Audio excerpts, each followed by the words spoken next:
Like you said, if the man sets the tone, then he also grows it, and he's supposed to steer that ship. So when they say you have more than twice the man to practice polygyny, you really do. You know, so it's not for punks, and we don't usually get that coming to us.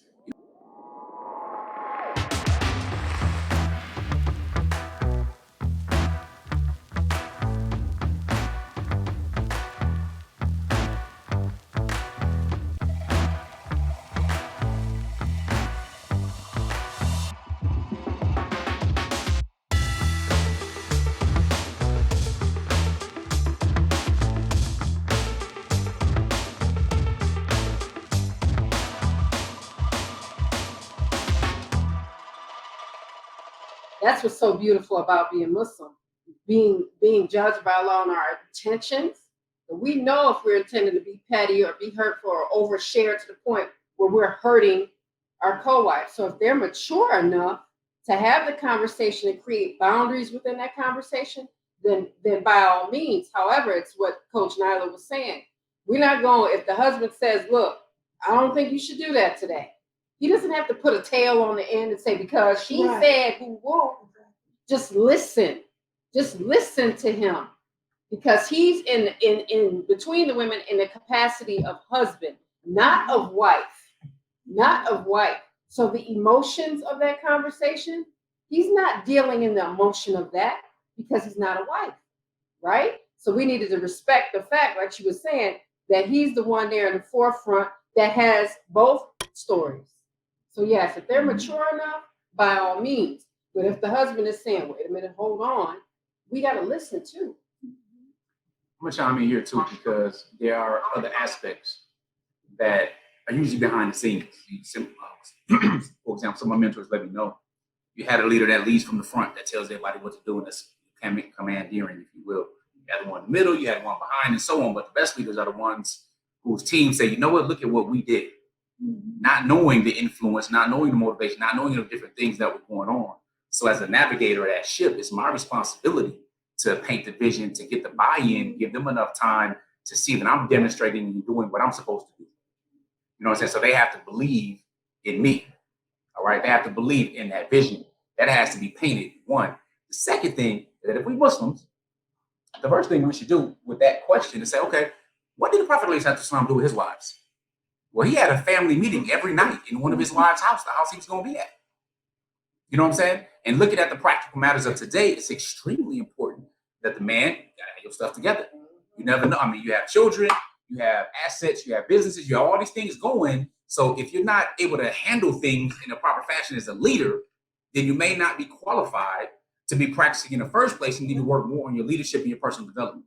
So that's where it comes in, because they didn't just haphazardly, hey, I want to meet her one day and I want to meet. It didn't happen like that. You didn't know the things that's going on behind the scenes where I'm like, this is how I want to see it. Okay, I'm seeing this event, but I'm not really feeling that. And as my wives, they know I want to please them, but at the same time, they also want to please me.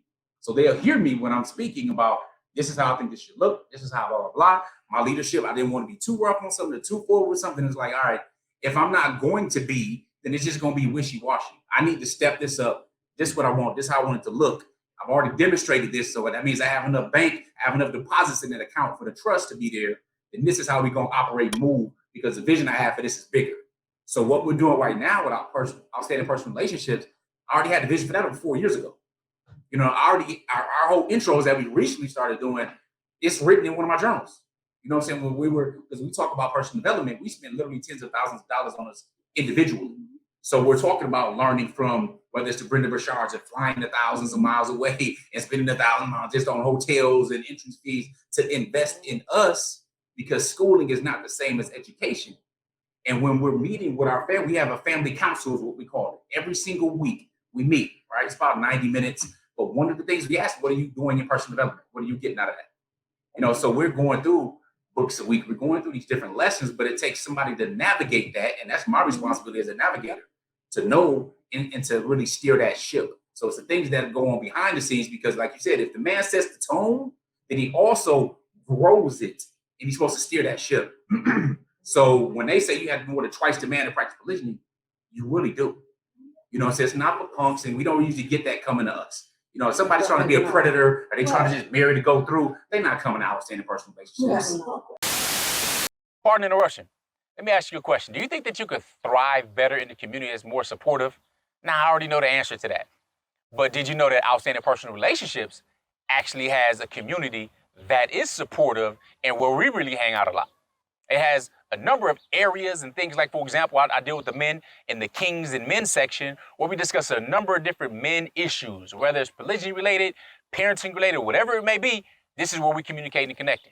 And as an introvert, I love the idea of an online community. So we have that. And to be able to speak with like-minded people, speak with other wives, wives, whether you're incoming wife, whether you're a first wife, you're a wife, period, in general, you only practicing monogamy, whatever the case may be, to be able to be in a community with people who understand what you're going through, understand any type of issues you have, and also being in a place where you have support from others, where it's not all over social media for everybody else to see. Yes, and it is a safe space. So if you guys want to see us or if you want to connect with us, come to our community. Indeed. And like they said, it's private. All right. So you don't have to worry about your stuff being all over the place or all on social media, trying to find the comments and go scroll. We have the subjects. We have all this type of stuff. Just go to outstandingpersonalrelationships.com. Look on the top of the page. Click on community. We look forward to seeing you there. Back to the video. We repel those type of individuals, and that's what we want to do. And at the same time, not only men sets the tone, but the women have to raise their level of maturity because everybody has to do their work. That's the thing. We're all accountable and responsible for that. But anyway, that's that piece. We're going to get to the entrepreneurship. MashaAllah, I love it. And Coach Fatimah, I believe you alluded to this, like a woman is not going to follow a man. I'm one of those. I'm not going to follow a man that doesn't have leadership qualities. If there's an inkling of weakness or an inkling, I noticed it right away, and I'm like, oh, you gotta go.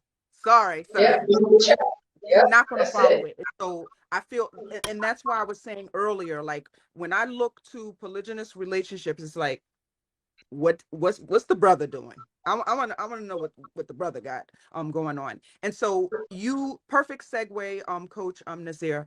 What is the strongest character trait that the man who is in polygyny needs to have?